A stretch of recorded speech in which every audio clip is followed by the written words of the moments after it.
Hello. Let's see, what are we hearing? That's a mean note. Chad, am I hearing your audio? Predator Trent 500. Oh, something's starting on my computer here. I don't know, what's that noise? We'll wait for you to mute that. It's a beautiful Intel. It's because I was watching Code It Live earlier with Ed. And it started back up. I didn't even realize it was still on the browser is open. And the commercials, yeah, of course. All right, well, hello, Internet. Hello, world. We're live, which is why you hear us and you see us and you hear commercials and you hear Chad's special audio he's tuned up just for us. No, this is great.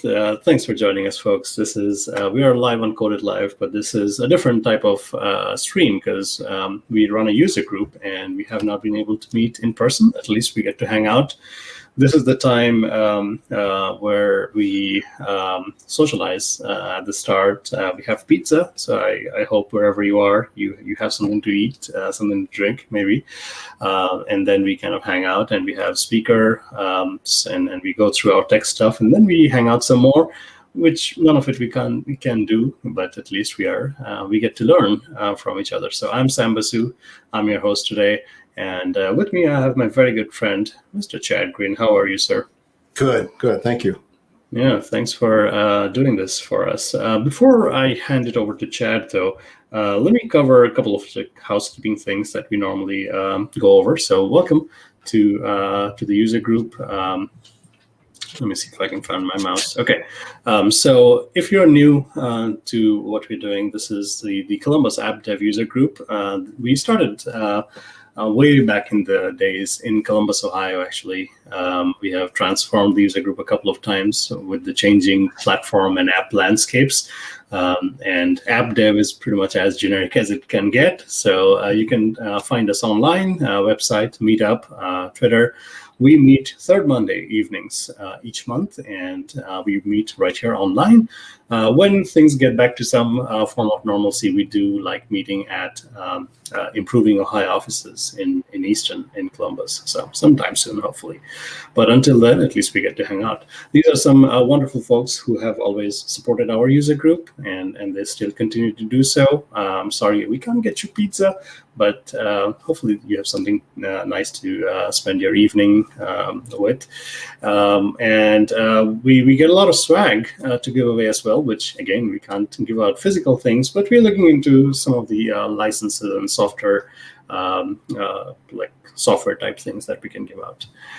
We do partner up with a few folks. Visual Studio Live, this is a media company that we partner with, and they put on a lot of different shows throughout the year across much of North America. They have also pivoted to online, and they just had their big conference back in December. I think they're spinning up another big one by the middle of the year, so fingers crossed, and we shall see how things turn out. In terms of what else is coming up that's kind of nearby, we have a sister user group, that's the Columbus.NET user group, and looks like in March they're talking Dapper with our good friend Kevin Griffin. So that should be fun. That's coming up fourth Thursday of each month. And next month, right here on the Columbus App Dev user group, we have the awesome Steve Smith, whom I have known for years and years now. He's out of Cleveland area, and he's an awesome teacher and speaker and author. And he's going to talk about, he's very passionate about design, and he's going to talk about domain-driven design and architecture. So I'm looking forward to that. And today we finally have Chad Green. I've actually wanted to have Chad on to speak about this for a while. I know he's been looking into this, and I find this very enticing given the world that we live in today with virtual calls and Teams and communications everywhere. So he's going to dive into all things Azure Communication Services. Did I say that right, Chad? Yep. All right, sir. So I'm going to take down my screen, my desktop, and bring yours up. And the stage is yours, sir. Take it away. Awesome. Thank you so much.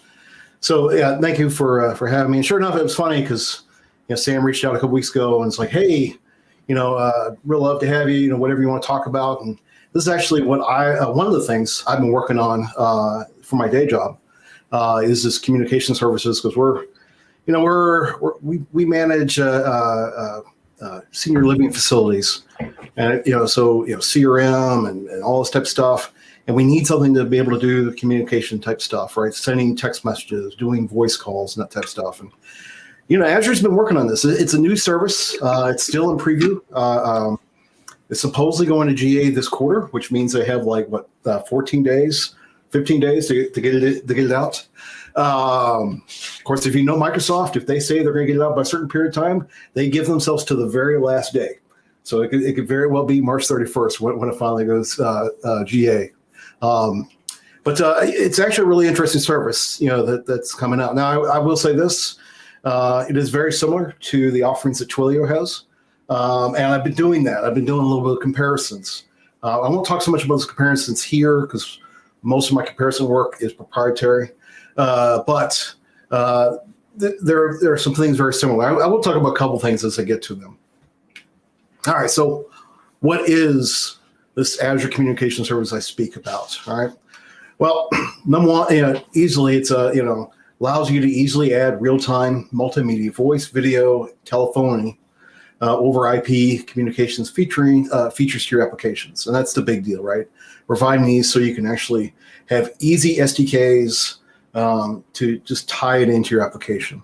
And Microsoft, if anything else, I mean, their SDKs are top-notch, and these really do fall in this. They are using, Microsoft has been working on the Azure SDKs. So prior to about 2 years ago, all the different Azure teams did their SDKs independently, which is why, the way how to connect using Cosmos as opposed to, SQL Server as opposed to whatever other servers was completely different, all right? And Azure has been working on standardizing that. And sure enough, the ACS SDKs, see how many three-letter acronyms I can get together in one sentence. But they've been building it from the ground up with us, and so it's a lot of the same things. You might hear my dog groaning every once in a while because he is right behind me. Again, life in the pandemic, right? Yeah, we are all too used to dogs and kids and everything else. But yeah, so and the other really cool thing, and it kind of sets Azure Communication Services off of the other ones. Hold on, I'm gonna get him out of here. Come on. Oh. That's actually what he was whining about. He was whining about to get out of the room. So what I was going to say was the other really interesting part is what Microsoft has done is they're actually using the platform built for Microsoft Teams and using this here. To include, you have the ability to actually, the video communications, the chat communications, you can actually have people on Teams also communicating, which prevents a really interesting possibility, right? Because right now, the hardest thing about Teams is attendance, right? And try inviting someone on to a meeting. It's like one of the hardest things in the world to do. So I think this is going to really provide some interesting possibilities. So, Chad, I'm going to be just the one asking stupid questions all along. Sure. while you go. So. One thing, like you said, the Twilio thing first comes to mind because we always used Twilio services for SMS or calls or text-based things. So I find that interesting. I'm curious to know what your initial thoughts are. But then the Teams, dog fooding this is pretty big. Just imagine the scale of what Teams is today, and if they're using this, then it's goddamn good. Mm-hmm. So, it's funny. Number one, when Azure Communication Service was first brought up to me by one of the VPs, I didn't even know it existed. They just announced it at Ignite. Of course, Azure has 500 services at this point, right? So it's kind of hard to keep track of every service that Azure has. So I didn't even know it existed. I looked it up, and actually, our first meeting where we were talking about, okay, we need here's the needs we have. So let's start looking, doing the comparisons. And honestly, my first question was, look, I love Azure, right? Sam, as you well know, I am a humongous Microsoft fan, right? And I'll go Azure first at any time. But I was kind of like, well, why would I use this over Twilio? Right? Twilio's been around for a long time and everything. And really, it was my question to the VP. I wanted to see what his thoughts were, which doesn't really matter to this. But after I've been thinking more and more, the nice part about this is if I do have a deployment in Azure, I mean, this is just another thing I'm adding to my Azure basket, all right? And which also means that I'm keeping everything consistent. I'm using the same type of technologies, same ideologies. And so that's really nice of keeping it in there. And then what we'll see when we get into some of this code, tying into an Azure function, all right, is super easy, right? It's actually the term I used when I did an internal demo was it's stupid simple to make this happen, right? Because I literally click a button and I've got an Azure function that's receiving text messages and allowing to do actions upon this. You could do that with Twilio. Actually, I'm getting ready to try. So Twilio does not have any guidance on how to use it with an Azure function. But I have been talking to one of their DevRel folks, and he believes, that shouldn't be a big deal, right? And so I'm getting ready to try doing that. But like I say, with Azure, it's just built in, all right? Along with that, I'm using all the security that I know is built into Azure, right? So I'm getting all those benefits.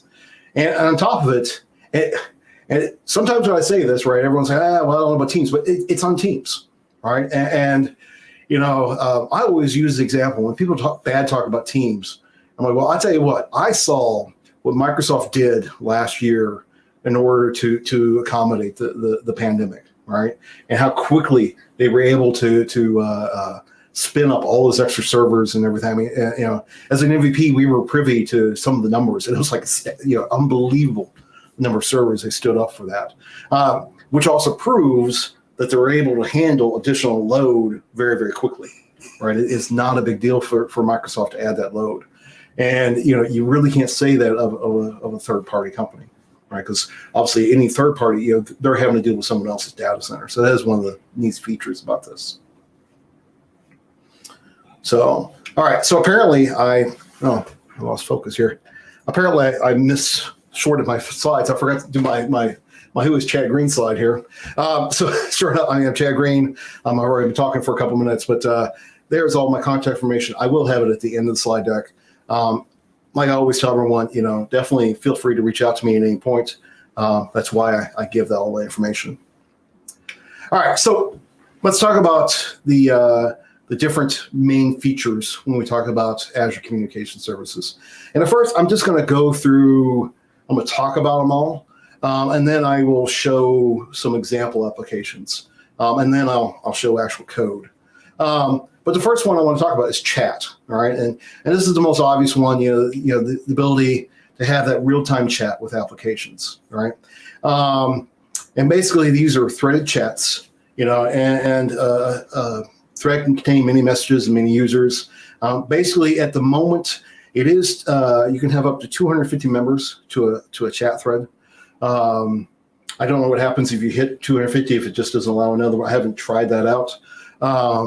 But basically that is the stated limit. So I don't know if it just doesn't allow anyone else to go in, or if it kicks someone. I'm not sure what it does. Do you know, Chad, what it is powered with?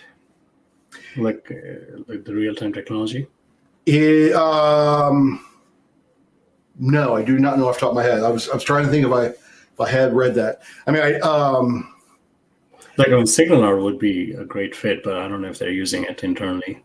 So yeah, that's a good question. I will say that it is nowhere in their documentation, because I have gone through all their documentation at this point. Right. And the one thing I do know is, because I have had some conversation about the team, with the product team, but they have been swamped. So getting responsive to them has been pretty slow. Yeah, they're trying to go GA. Yeah. Exactly. They're trying to go GA by this month. So. No, it looks like folks in the chat room. Oh, and by the way, let me also welcome all the folks who are in our user group and also just out on the internet joining us. So hello from us. This is, like I have said before, this is a user group talk, and we have Chad kind of going through his guests. You got folks, MCM Pistachio. That's a fun name. Mm-hmm. They're excited about the interop with MS Teams. Yeah. Yeah. No, like I said, that to me, that's one of the more exciting features with this, because one of the things that I've been thinking about, bringing chat in, but allowing, on my customer side, my customers can have their customers, having a web chat, but then my customers can be in teams, like they are Right. emails, Yeah. right? And having that communication. Yeah. So you're kind of meeting your customer where they are. They don't have to install anything else. It's like Exactly. another Teams app, maybe. Exactly. So let's see here. Yeah, and then the other cool part about this is because it's an SDK. I mean, I can have the real time chat running. Actually, we'll see they even have some UI components that make this real easy to do. But I can also, I can get into my C code or my C# code, I should say, and I can get the list of messages, which also means I can get the archives. And if I need to, again, think about those corporate situations where you need that you maybe need to verify what was said or what wasn't said and so forth. You have that ability. But like I say, the limitations as of so far, and again, remember, this is still in preview. So, they do generally, what you find with Azure is they put more restrictions when it's in preview and open up more when they release it fully. But so 250 members per thread. So I can have as many threads as I want with as many people. Messages are limited to 28K. Of course, that's a really big message, right? If you think about that, when you're talking about text messaging. So when you say per thread chat, like, do you mean like per chat room or what is per it? chat thread? Chat room, really a thread and a chat room are kind of the same thing. Okay. I mean, basically in the way how ACS does it is a thread, but probably in my code, I would probably consider that to be a room. Is the way how I would look at it. But really, if you think about it, and again, remember, they're using a lot of the Teams code for this. Think about a Teams, right? I have all my different chats going down. Those are basically threads.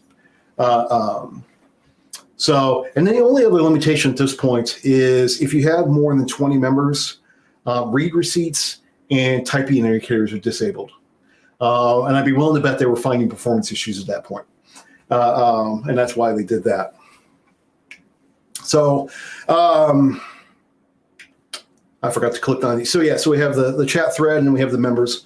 And again, those are both individually identifiable. We also have a couple different types of chat types. First, you have just plain text, right? So just as simple as it can be, right? I can just have text going on there. I can also get that rich text or the HTML, right? So, we can allow, people to this is where you can get emojis in there. You can get formatted messages.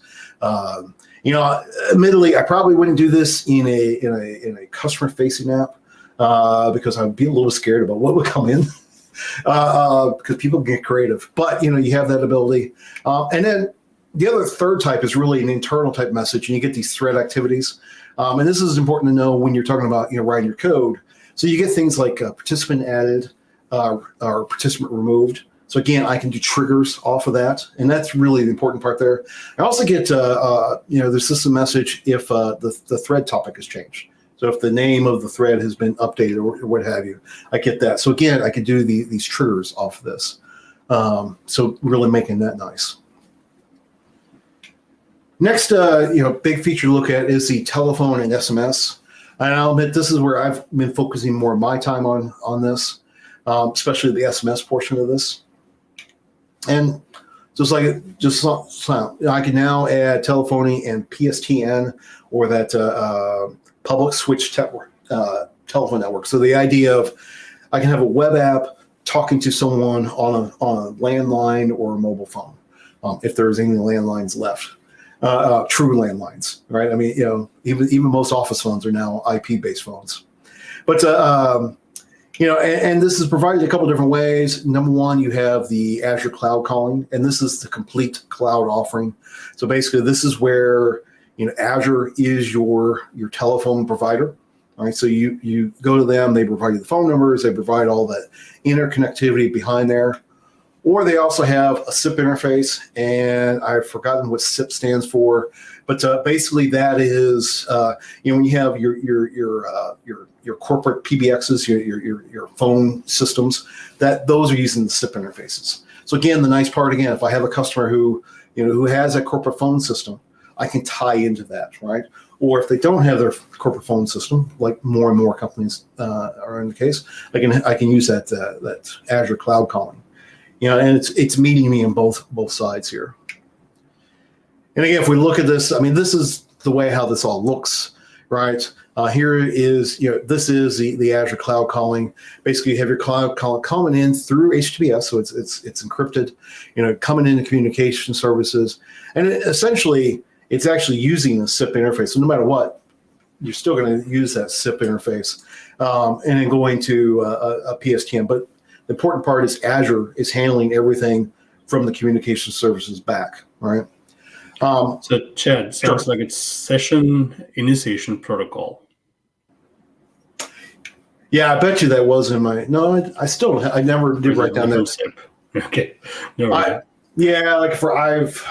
I used to know that because I used to do infrastructure more than I do now. I don't do infrastructure very much nowadays, and I have actually had to set that stuff up, but I've forgotten. Purposely, I've forgotten. Give me software. I don't want to do hardware.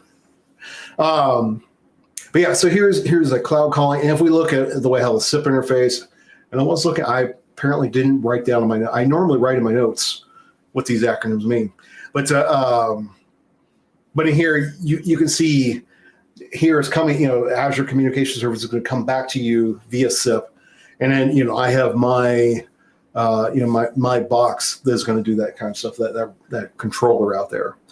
But again, the benefits here is, I can use what I already have, or if I don't already have things, I'm able to do that, right? So really nice here. And really that should say SMS, not telephony. But then we have that SMS connectivity. And this is exactly what it sounds like. The ability to send and receive SMS text messages. So the text messages over your phone.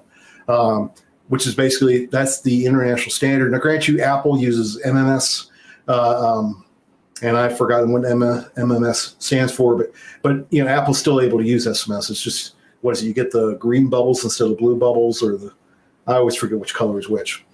But one of the nice parts about it, this is simple, right? Like I said, it's stupid simple to set this up, and I'll show you the code here in a little bit. I have the ability to do high velocity, right?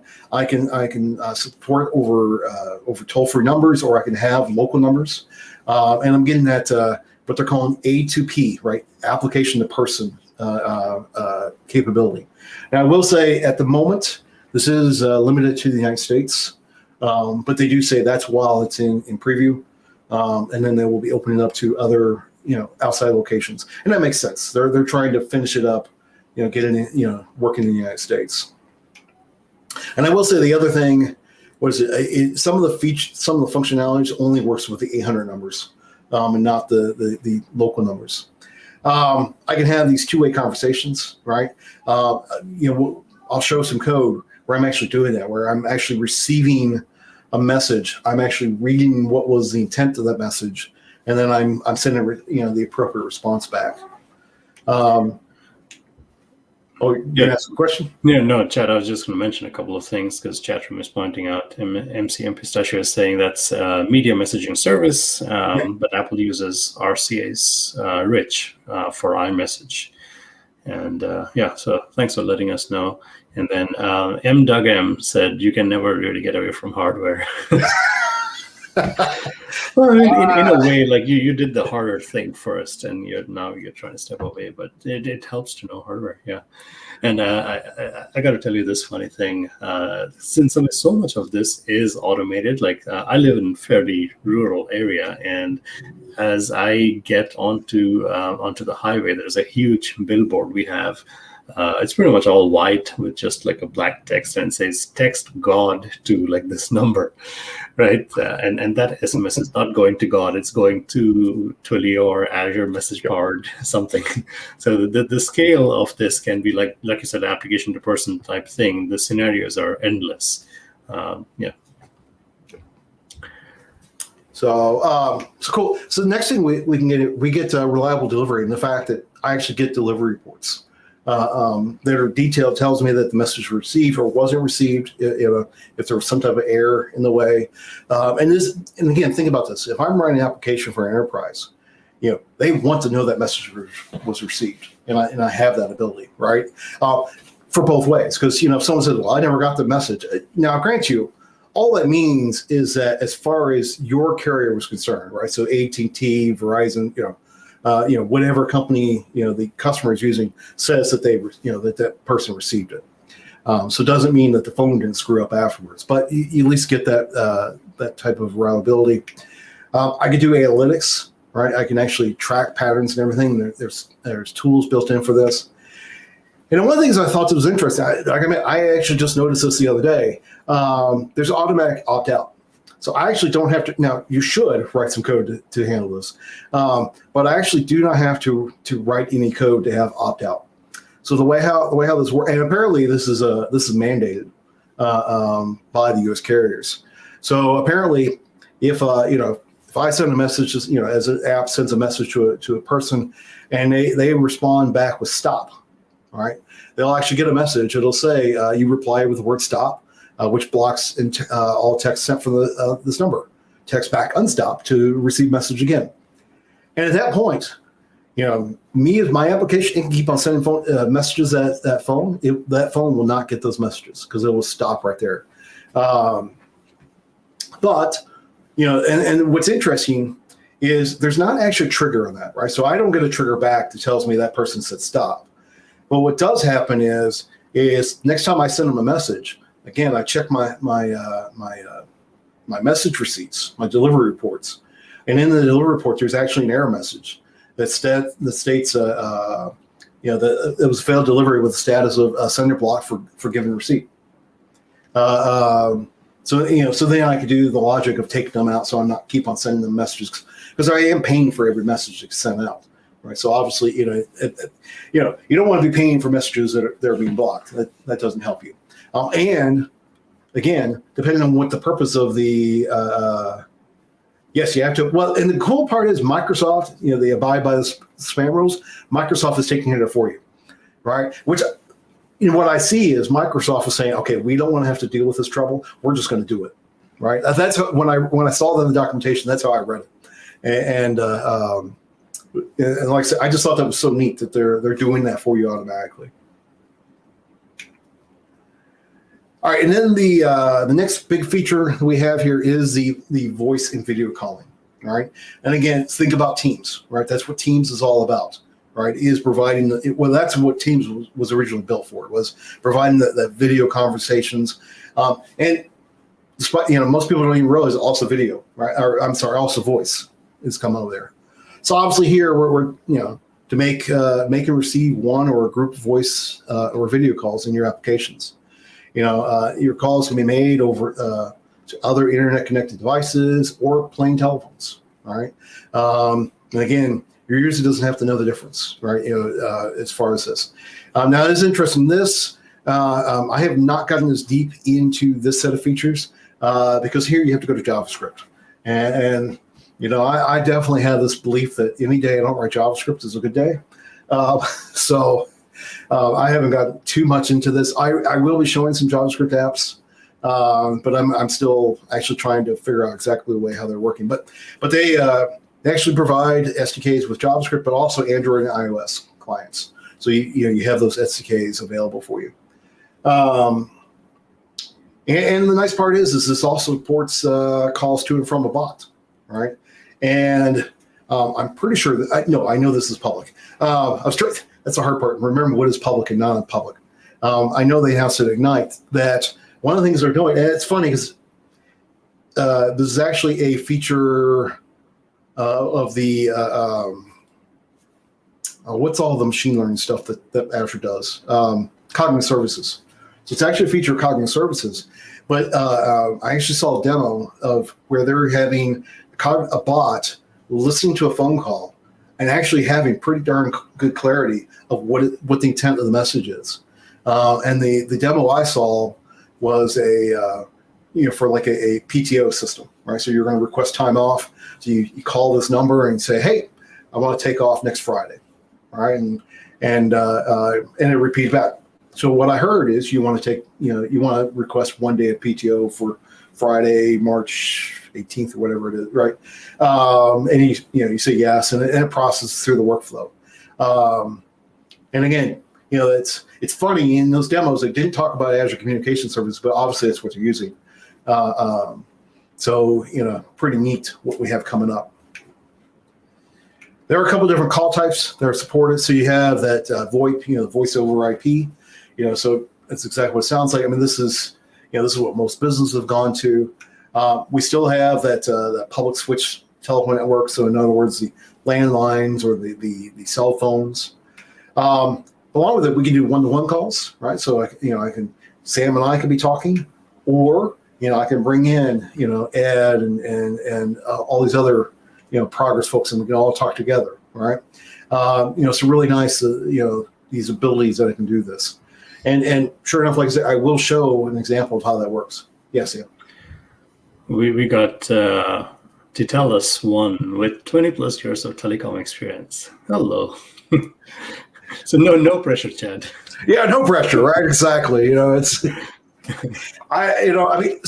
here's the thing. I mean, I've had to deploy solutions all different types that have done, especially with more with the SMS. I think that's what I've kind of built more solutions for.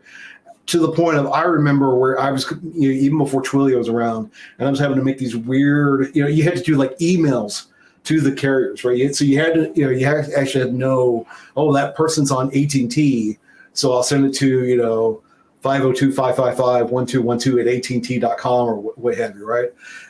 So it is so cool to see how far we've gotten advanced, and that now we can do this a whole lot better.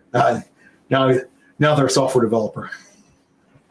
So on this slide, Chad, like I'm thinking about this from like my little experience doing real-time apps, and like the concept of like having a hub where you have folks who connect up to, like, I mean, how are you able to, like, on that one-on-one call, like, how are you able to identify, like, does each one get a unique thing to identify whether it's an app versus whether it's a phone or so on? So no, actually, as far as your SDK is concerned, you writing an application, you're just getting an incoming call, right, or making an outbound call. So you don't need to worry. No, it's actually pretty much handled for you. Got it. So, and again, the prototypical demo that you see Azure doing when they're showing this off is like the whole, the customer support call, right? And like one of the demos I know I've seen is like a refrigerator repair shop, right? And so the customer is able to call in and say, hey, I'm having trouble. Turns on the video, they're able to show the refrigerator, right? And then the service tech is able to say, oh, here, do this or do that, right? So some really interesting options we could do with this. And as far as quality here, so it is using H.264, which is MPEG-4, right? So you're getting that good quality. On the native SDK, so the iPhone and Android, it is supporting up to 1080p. But on the JavaScript version, it goes up to 720p. I'm not sure why there's a difference there. I'm sure there's some type of reasoning behind that. But that's what you're getting. Of course, 720p is still pretty good. And then the obvious disclaimer that the actual quality will depend on the available bandwidth, right? So on both sides, right? So so obviously, if I'm only able to output 480, right? Well, it's going to come out at 480, right? Just like everything else on the internet. So when you say JavaScript, like I'm guessing there is a JavaScript SDK that you can start with, and is there a .NET SDK? Not for the video, voice and video calling. Oh, really? Yeah. So what type of .NET apps can you do, like the SMS and other ones? So SMS, the chat, those are the two. So there's three main, and then we're actually going to talk about the fourth service in this, or fourth big feature. Sorry if I'm jumping ahead. Yeah. Oh no, you're fine. Okay. So sure enough, I mean, it is chat and SMS. Actually support all four, right? So C#, JavaScript, and then iOS and Android. The voice and video calling does not include the C# libraries, which honestly, and I was telling Sam when we joined, I'm not as far as I wanted to be on my discovery work, partially because I also, shocker, I'm working on like 5 different projects at the same time just for work, right? Not including my personal stuff.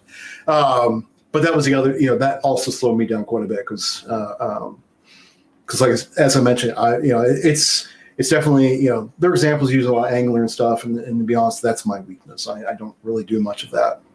Although, actually, I have a meeting scheduled with someone tomorrow who's been spending more time on that side too, because he understands it better than I do. But so there are some limitations so far. I'd be curious to see if eventually we'll see a C# library. I know I agree with you. Features are more important. Languages is not as important. But I'll be curious to see if going forward, if we'll see more C# on this side also. To be honest with you, I wonder, as they're getting stuff with Maui working, if they'll tie in with the Maui stuff. All right. Well, I mean, mobile is kind of like the holy grail for all of these things. So I'd be surprised if they don't. And as soon as you have a .NET SDK for like anything, I mean, you can build any app really, desktop, mobile, web with it. So, yeah. Yep. All right. And then the fourth major feature is the UI framework.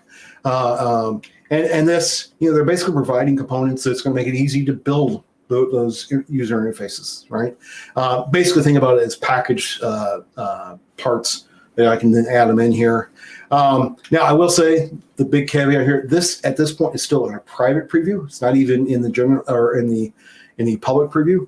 Now, with that being said, unlike a lot of times private previews, you actually have to know someone to actually even be considered for the private preview. They actually have it right there in the documentation. Go to this link and you can sign up for the preview. So I mean, they are actively looking for people to participate with this. And sure enough, what they've done here is they have their base components, and this is using that newer Fluent API that Microsoft's been working with. That's taking what they've done in the Office packages and trying to make that a common library for everyone else to use. And you can see this. So you have your base components here, that you can build upon. So, having like that user 326, right? That's a base component and so forth. And here you see it's a grid logic and that type of stuff. And then they have their composite components, right? So like in this example, we see they have that, that chat going on here. And again, I'm able to just throw that component on there. And then I don't have to write all the UI, right? I gotta admit, talking about looking at the current examples, because those current examples are not using this UI framework. I'd be willing to bet it'll be a whole lot easier for me to understand it once they get this working, because there'll be a lot less code to actually have to go through. But so I'm interested to see what they do with this.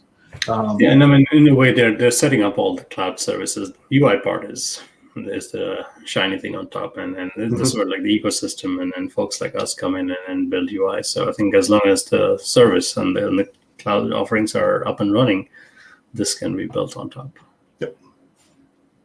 So, all right, so let's look at some samples. And sure enough, the first two I'm going to show are directly from Microsoft samples. The only thing I've added in here is my key, right, for my service, or my subscription. So,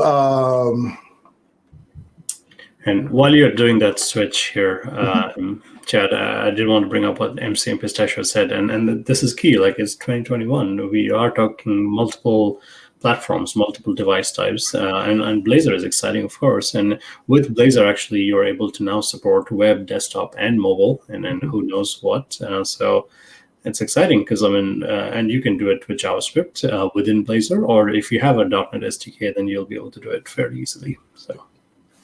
So I'm just going to show this off to get started here. So I'm going to run this.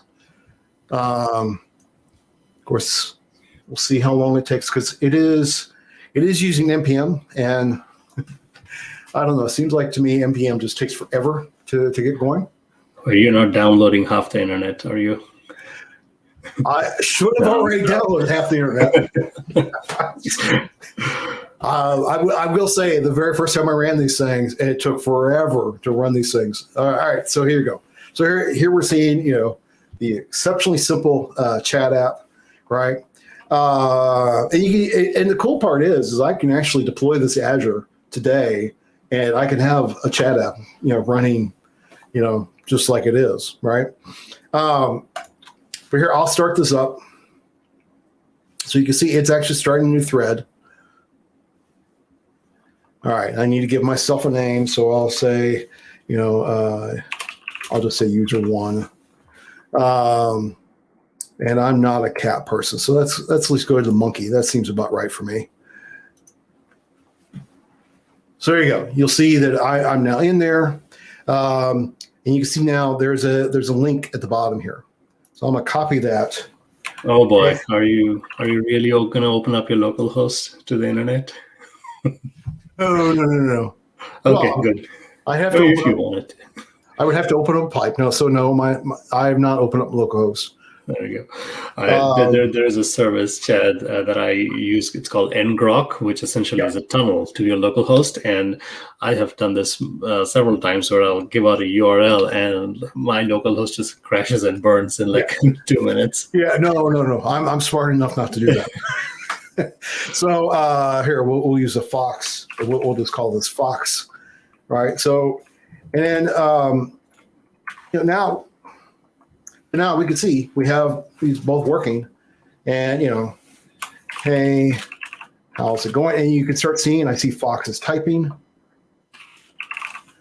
right?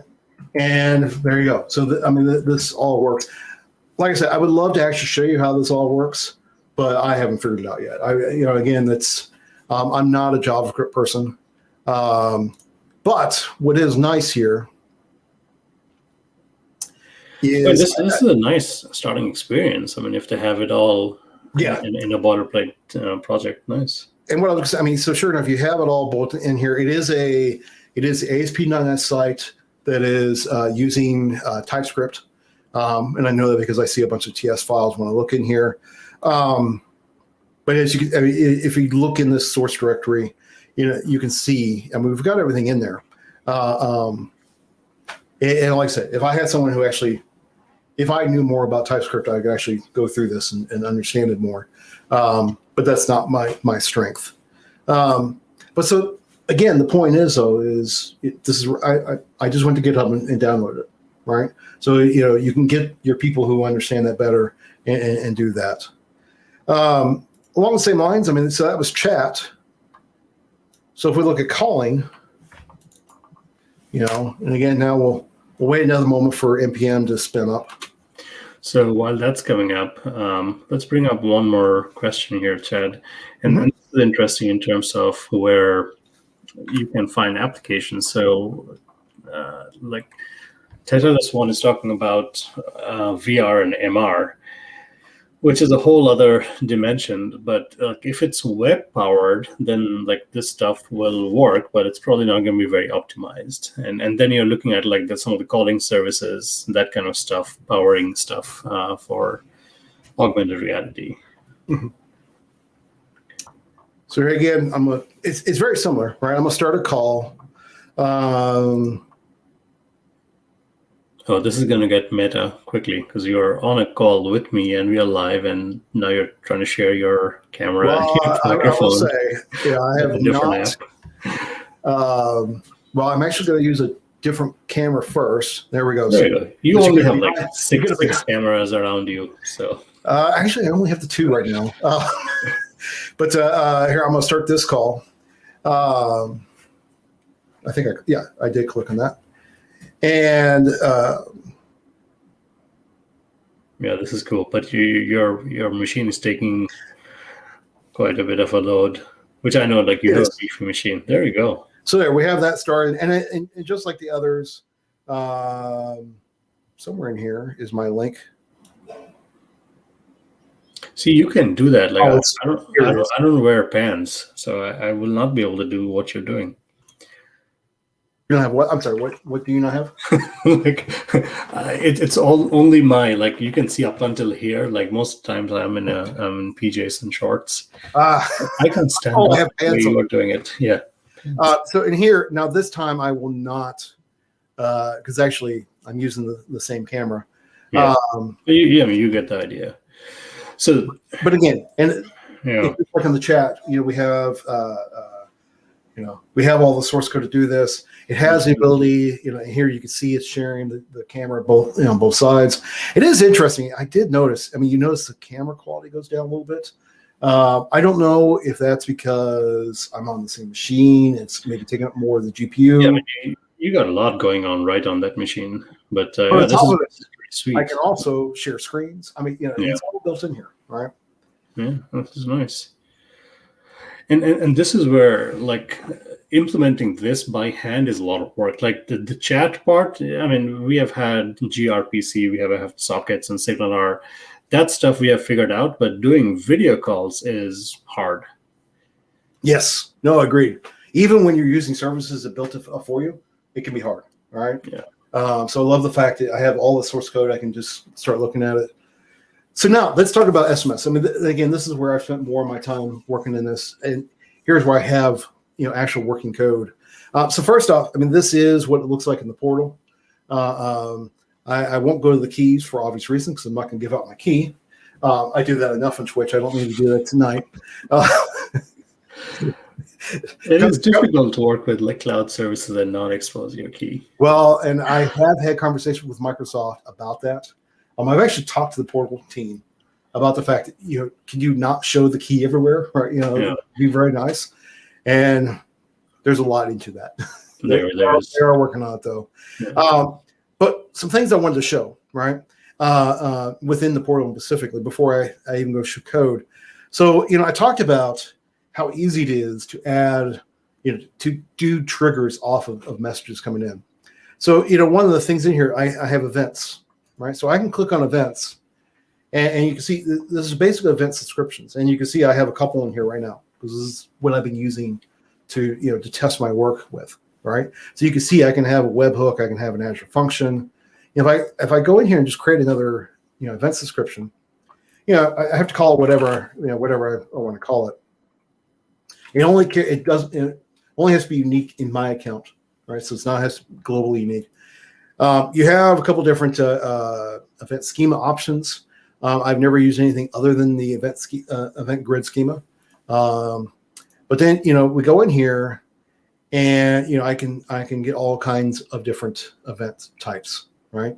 And this is where I've always found Azure really excels is all the different type of triggers, because you can see my SMS triggers, you can see all my chat triggers that I can do in here. And again, doing whatever I need to do at that point. But so like I can say, a message received, right? And I can have multiple things in here. And then you can see next, I'm gonna pick my endpoint type. All right.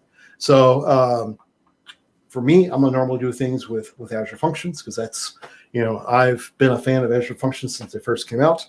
But I can do webhooks. I can do I can send stuff directly to the storage queue, or I can just send it off to the storage queue, right? Which makes a lot of sense.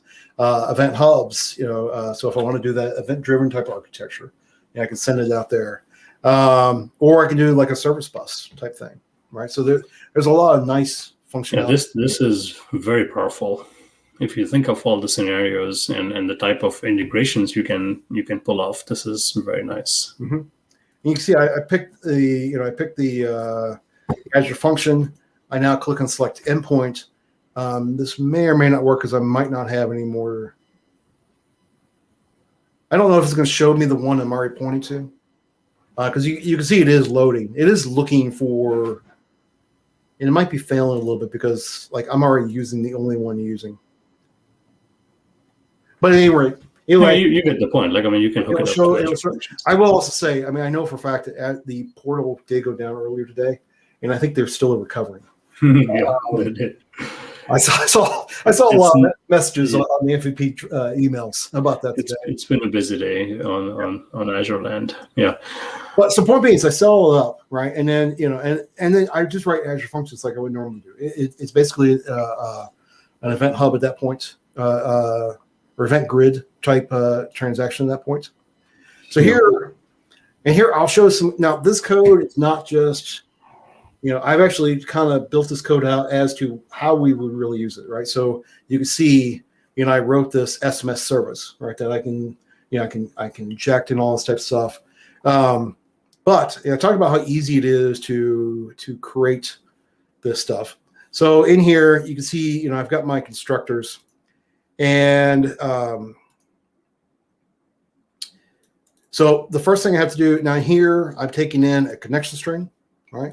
So the connection string to my account, I have to create an SMS client, and here I'm doing this again so I can do dependency injection. I can start up that client, keep it up and running, so I'm putting it into that private method, and then when when the user calls, here I'm going to open this one. When the user calls, send SMS, you can see what I'm doing, right? And even here, the only reason why it's so many lines of code is because I blew it out so it looks nice, right? I'm creating that response, and I'm doing SMS client.send, given to where it's going, who it's coming from, where it's going to, the message, and then if I want to enable delivery options, I do that send. I give it the options. And actually, the second piece of code is actually to save it into Azure Storage. It has nothing to do with sending the message. Because again, most likely we want to keep those messages somewhere. And I believe I'm doing table storage. I'm a big fan of table storage because it is so cheap and so fast and everything. And so in the end, I literally just come over here and, I have my send SMS, right? I give it the phone number and everything. So, if I was to run this, well, actually, I'm not going to run this because I'm not going to give up my phone number. But I mean, sure enough, I could do this, 555-1212, right? And you could do it. You're not going to be able to see it come up there right now, though. But it does just work, right? Which is really nice. But let's talk about the other side of it. Sam, if you're talking, you're muted. Yeah, sorry. I was saying chat room did say we're all friends here, but Chad would just have to kill us all. Well, actually, the funny part is actually it's not that hard to find my phone number. The problem about running businesses, right? Guess what? It's all over. If you know who I am, you can easily figure out what my phone number is. Yeah. But so before you switch gears, Chad, a couple of things the chat room brought up. MC Pistachio said upcoming project is to stream video surveillance and run security dispatches based on events. Yeah, that's a very realistic use case, and you can do stuff like that. You might have to figure out with some AI, what exactly is a trigger, or if there's any movement, if you want to classify what type of things trigger a dispatch. So that's interesting. Dull Owl is asking if there is any type of push notifications with this stuff. With the event integrations, you do. Essentially, this is the way how you would implement your push notification, right? So, that's what we're going to be doing, right? We're going to, we want, someone says they're interested in a senior living unit. So we're going to send a text message. That's one thing we're going to do. We're going to send a text message to the user. So we're doing the push notification part of it. I will say, Dola, I'd be curious because Microsoft has that's one of the services in Azure is push notifications. I'd be willing to bet. How much you want to bet pretty soon you're going to be able to do a push notification text message? It's all tied, and they can use this infrastructure to do push. And even if you're within an app, in your integrations, you had webhooks, you had all the things that can send any amount of data to applications that are wanting to listen in. So if you wanted anything custom, you could. And then SMS is obviously based on some triggers that you want to set up. So I think in a way it is a yes answer. But it may not be formalized, like you were saying. Yeah. So the last piece I was going to show here is here I've got an Azure function, and in particular, I'm I'm waiting for a message to come in, right? And again, this is where Azure Functions was meant for, right? The whole idea of you have a trigger that's just going to run at some point in time, right? And because it's Azure Functions, I can also, if I have 50 million would be a little bit crazy, but it doesn't matter how many come out at the same time. Azure Functions will be able to handle it, right? And you don't have to do anything with it. That's the benefit of serverless technology.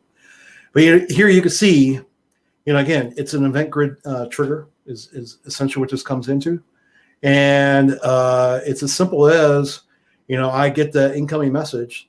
I'm deserializing. Now I went through, figured out, I looked at the JSON that's coming into me, right? Here's how it's coming. So I'm pulling all that information out for myself. But then, and I can do whatever I need to do with it. And here, what am I doing? I think I'm just, in this example, I'm just logging it, right? So pretty easy example.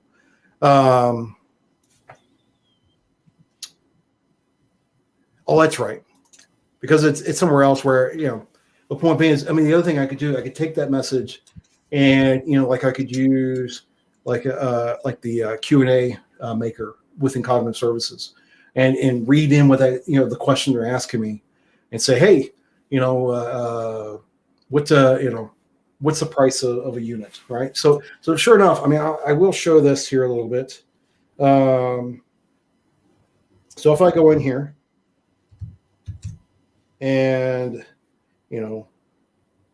what is the price of a unit, right? Normally it would ask a little bit of a different question. I'm also going to show, once I find my mouse, there we go. So in here's an event reviewer, right? So I'm actually, I have another one of those event descriptions is actually pointing to a webhook. And so this will actually show everything that comes in here, right? So I will send this. So I'm sending, on my phone, I send a message saying, what is the price of a unit? There you go. You can see it's coming in there. I'm purposely not opening it because you will see my phone number. But, I have that coming in. And in a moment, it does take a moment here. There we go. And most of that was actually because the function wasn't running. So it had to start up. But there you go. You can kind of see there, I got a message back, it says, thank you for inquiring about Atria Stony Brook. Rental rates can be found at blah, blah, blah, right? I can send a link to that. And here, and I got my message received and I got my delivery report, right? Again, purposely not opening up because that would give my personal phone number, which again is not that hard to find. Oh, this is nice. So I wanted to go back 1 second here, Chad, back to what Dalal was saying, and maybe there is some truth to, or it's somewhere in between, because I know there was like a push notification services, and Dalal was saying that's been discontinued. But what I do know works is the mobile services thing, because that has push in it. So I don't know if Dalal, if you want to look into that. That is catering towards mobile apps, but you can make it work for other things as well if you really wanted to. Because at the end of the day, it's a service and it's just pushing and pulling. I did not realize the push notifications have been discontinued. I have to think that there's something else taking its place. Yeah, they have the infrastructure. I think they might be just changing things or setting it up for the future. Yeah. So sure enough, I forgot to show. This is my diagram of what I was just showing in code-wise, right? So in a nutshell, that was everything I had. Like I said, this is, I've been exploring, this for the last 5 or 6 weeks. I'm still kind of going through this. And again, like I said, this is still a, preview service. So things are still changing. But I think it is definitely, worth a look, right? I would still say, compare it against Twilio, because Twilio has been out there a long time, right? And I think you still owe it to yourself to take a look at this.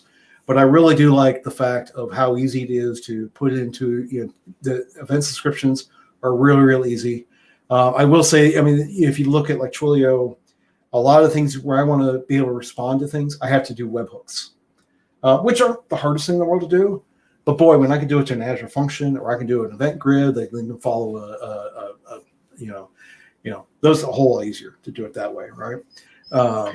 Yeah, like you said, like you have all of your other services, everything in one place. Now it's just like making the connections and hooking it all up together. Yeah, exactly. Yeah. Yeah, I mean, you got me interested, Chad. I'm going to start looking into this because this is exciting, and again, the possibilities that it opens up for mobile apps or just phones in general with SMS, and then you have the video calling feature. That's all very, very nice. Yeah, Dalal was saying it was built in service to send directly to mobile last I looked. Yeah, I think you're right. So maybe just a blip while they transition over to something else. Mhm. Yeah. Like I said, I have to imagine they're going to come up with something. Yeah. You got Titleist one is impressed. And that was the one who's 20 years in the telephone business, right? So, yeah, pretty You good. did your job.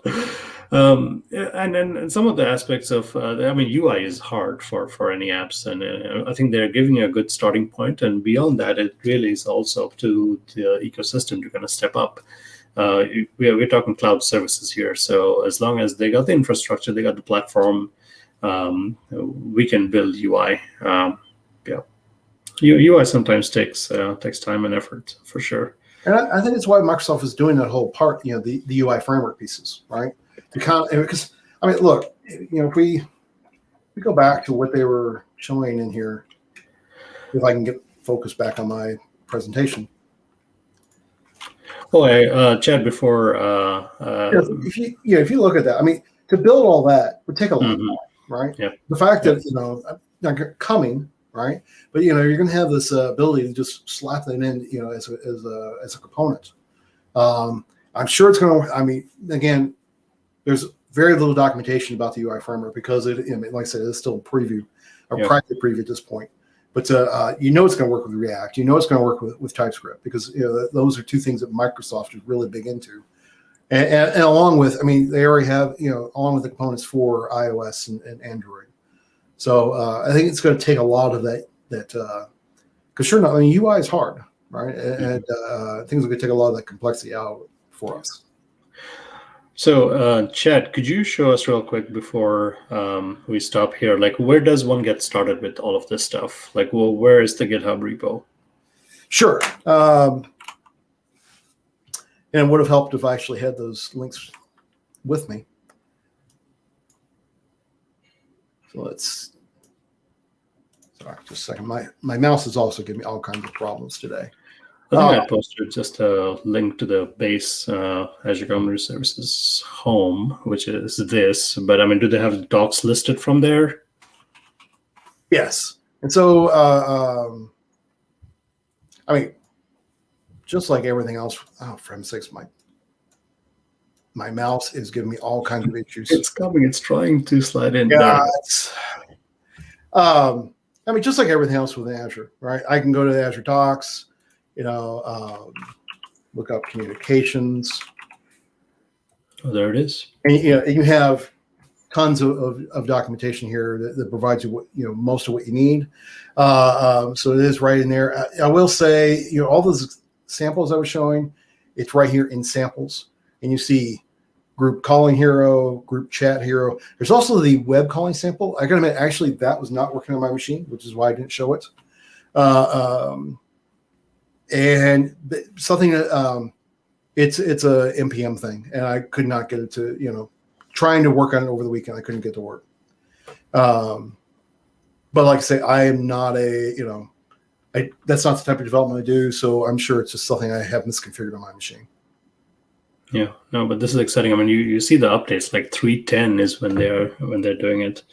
So this is very early days, but good to see the potential here. Wolf AI fallacy. I have no idea what you're talking about here. Yeah, I don't know that one. And Chad, I have to say, like your dedication to dark mode is impressive. You're all dark, Visual Studio and browser. I try when, but I mean, for my browser is definitely not dark mode. I don't know. Somebody was pointing out how it's. I mean, it's like supporting dark mode is a thing of accessibility now, because I mean, you have folks who have a hard time. But on the flip side, like if you have certain vision impairments, dark mode may not always be nice because it kind of. Actually, to be honest, I forgot. When I present, I usually move my Visual Studio in the light mode. Honestly, I forgot to do that. GitHub being in Docs being in there. I don't know. I think it was Docs. Actually, while I was on Twitch, the chat said, "Yeah, go to dark mode," and I've like been in dark mode ever since. AI was detecting walls when it was actually just snow scenes. Huh, interesting. Well, I mean, yeah, AI has its edges of detecting. What's the dog breed that looks incredibly similar to fried chicken? That type of a thing. There are always those edge cases. Yeah, it does what you make it to do exactly, and it inherits the biases in your data systems. I thought I just saw a question. Dalal was asking if you could archive things. Could you? Yes, but so far you have to do it yourself. But it is in a roadmap that eventually they're going to get to that point. They actually have a pretty extensive roadmap, so they have quite a few things they plan on doing. And again, it does go back to, I mean, there are definitely some things that Twilio can do that this cannot do, but by the end of the year, they will have that ability, or a lot of that availability. Yeah. I mean, I think for us developers and consumers, like, choice is always a good thing. And I mean, this is kind of that thing where, like, other people may have done things, but when, like, Apple does something like really, really well, they push the envelope. Might be the same thing with like Azure, where, I mean, we have had all of these component pieces, but now you see teams using this, and if they do this right, and if they roll it out without any of the limitations that you speak of right now, I mean, you got a solid service that'll scale, and it'll do a lot of things that our virtual world needs today. Yeah. Well, I said that, the fact that it's going to have Teams interoperability from day one, and I mean, one of the big things is reducing the number of tools you're forcing your users to use. All right. We were actually having a conversation with someone who builds CRM systems, and there was a lot of talk about, do you trap email? Because we're building something similar. Do you trap email, or do you have them write the email in your application? And this guy who's been building for like the last 20 years, he's like, yeah, you want to do everything possible to allow it to actually work in Outlook or in Gmail, because that's where they're at all day long. They don't want to go use another app, right? Yep. And Teams is becoming another app that they're in all day long, right? So again, like I said, I can have the corporate user using that Teams, but then the customer, using the phone or the web app, and just work. So that's really, really nice. Indeed. And looks like Titleless One is new to Twitch, and I don't know if this is one of the first streams you joined. Like, you're learning from the best here from Chad, and then Chad is also a streamer a lot. How many times do you stream nowadays? Like 2 a week? So I have 2 different channels. So I live code Monday, Wednesday, Friday. Nice. I do brick building on Sunday or Saturday evenings. Yeah. Well, welcome, Titleist, to Twitch world. Yeah. We're all friends here. We learn from each other. That's what we do. So, Chad, anything else that you want to show on your desktop? Nope, that's all I had. All right. Well, this is the time where we, in the user group, we hang out and play some ping pong, play some board games or whatever, which we cannot do here. But at least we got to hang out and learn some really cool things. So this is very nice, Chad. Thank you. Thank you for introducing us. So, folks who are regulars in our user group, good to see you online. Hopefully, again, all signs point towards somewhat of a normal fall, and then the rest of the years if we play our cards well. So we shall see when we get back in person. But until then, at least we get to hang out. And all of the folks who are in the chat room, thank you so much for your engaging questions. Thank you for having a little bit of fun with us. Oh, look at that. Looks like Ryan K. Hawkins is acknowledging that you are Ask Me Anything type streamer. That's the exact type of streamer we love, because you are happy to go off the beaten track and derail the conversations to find stuff. That's why I do joke. You don't if you actually want to finish something up, you don't do it on Twitch. Yeah. You digress way too easily, but that's the fun of it. Yeah. No, exactly. Yeah. No, I mean sure enough. I mean, that's the fun part about Twitch. Friday, I was working on something, but actually it was so funny. My mom was asking me, she's like, "Well, what did you do today?" Well, I was at Twitch. I was live coding, and she was like, "You were doing what?" And I was like, "Oh, but she's like, people watch you write code." I'm like, "Well, yeah." But also we talk about, software development theory or, leadership, or it's just, "Oh, it's a teaching moment." Well, yes, exactly. It's like watching chefs do their thing. Mm-hmm. Yeah, and here, like, all of us are showing up, acknowledging that we don't know everything and we are here to learn. So there's as much fun you can make of ourselves when we are so good at laughing at ourselves. Yep, so. Exactly. All right. So, Chad, thank you. Thank you so much. Thanks for taking the time out of your busy day to come and do this talk for us. And folks of the user group, you have seen what I have in stock for next month, and we are also lining up speakers for the rest of the year, so you can see some good stuff. And if any of you want to speak, please reach out to me by all means. And this is all very informal. We're just here to learn. So good stuff. And thank you, Chad, one more time for kind of introducing us to Azure Communication Services. This is, I think, very exciting. So yeah, let's go. Let's go play charades. Yeah. So wherever you are, have a great rest of your day, afternoon or evening. Chad and me are both on East Coast daylight saving time now, so have a good rest of your day. Go have dinner, go have fun, be productive, be healthy. That's all we can do. All right, folks. So that's it from me and Chad here. Thank you so very much one more time. And until the next stream, until the next time we see you on the internet, stay well, and we'll see you there. Thanks. Okay.